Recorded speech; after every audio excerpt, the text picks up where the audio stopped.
پاکستان کی تاریخ کے سب سے ناکام ترین فارن منسٹر جو ہیں وہ شاہ محمود قریشی صاحب ہیں. چونکہ کسی منسٹر یا لیڈر کی ٹیسٹ جو اس کا ہوتا ہے نا وہ ہوتا ہے at the time of crisis to rise from those crisis اور اپنی لیڈرشپ شو کرنا. ہی فیل ٹو ڈو سو.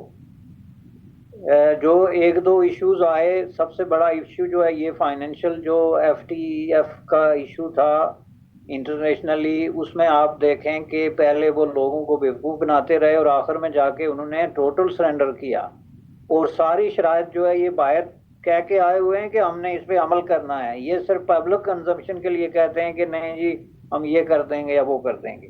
اس کے بعد سب سے بڑا ان کا ٹیسٹنگ ٹائم تھا جب کشمیر لاسٹ ایئر جو ہے 5 اگست 2019 میں مودی صاحب نے جموں کشمیر کی اسٹیٹ ختم کر کے تو اس کو یونین ٹیریٹوریز میں تبدیل کیا.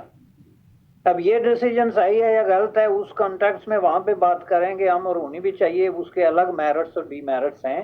لیکن with the Pakistan point of view یہ پاکستان کی 70 سالہ جو بڑک بازی تھی، تضادات تھے، کنٹراڈکشنز تھے، منافقتیں تھی، ان سب کے منہ پہ ایک تماچا تھا.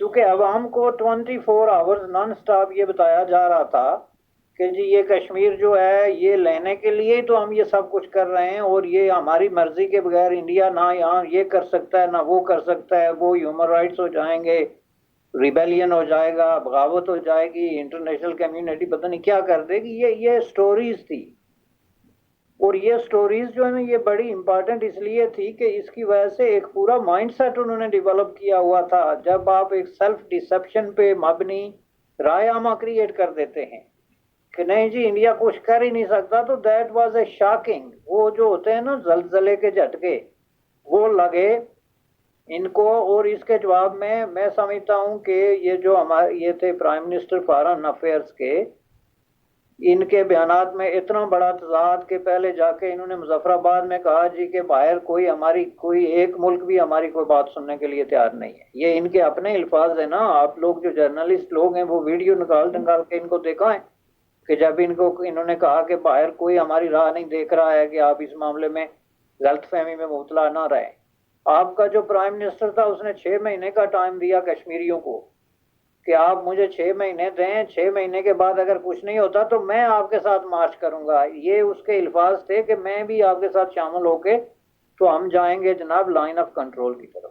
یہ جھوٹ، منافقت اور غلط بیانی، مس ریپریزنٹیشن کا انتہا ہے کہ اتنی بڑی ذمہ دار قسم کی شخصیات جو ہیں، آپ اسٹیٹ کو ریپریزنٹ کر رہے ہیں، ریاستیں جو ہیں وہ اس طرح جھوٹ نہیں بول سکتی عوام کے ساتھ، ان کو اس طرح دھوکے میں نہیں رکھ سکتی. ان کو چاہیے تھا کہ وہ اسی وقت کلیئرلی بتاتے کہ ہماری یہ کیپیسٹی ہے. اور ایک طرف جب آپ کہتے ہیں کہ جناب اگر آپ نے کچھ کیا تو ہندوستان ہمیں نگل لے گا، یہی تھا نا جس طرح وہ ڈرے ہوئے تھے. اور عمران خان صاحب نے جس طریقے سے یہ کہا کہ اگر کوئی ایسا کام ہو گیا تو ہندوستان بہانہ بنا کے تو ہماری اپنی سیکیورٹی خطرے میں پڑ گئی ہے. یہ پاکستان کی تاریخ میں پہلی دفعہ ہوا ہے کہ کسی پرائم منسٹر نے اس طرح پبلکلی ایکسپٹ کیا ہو کہ کشمیر کی وجہ سے ہماری اپنی سیکیورٹی خطرے میں ہے.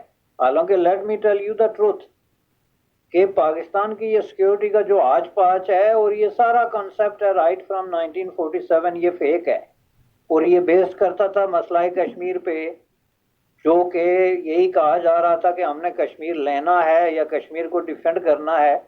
تو جب وہ بلی جو ہے وہ تھیلے سے باہر نکلی، اب وہ غلط کام تھا یا صحیح تھا، لیکن مودی صاحب نے جو کام کیا اس کی وجہ سے پاکستان کی 70 سالہ پالیسی جو ہے وہ ٹوٹلی ایکسپوز ہو گئی کہ یہ فیک پالیسی ہے اور اس کے اندر کچھ نہیں ہے، کیونکہ یہ بے بنیاد ان ریئلسٹک قسم کے ایلیمنٹس پہ کھڑی ہے.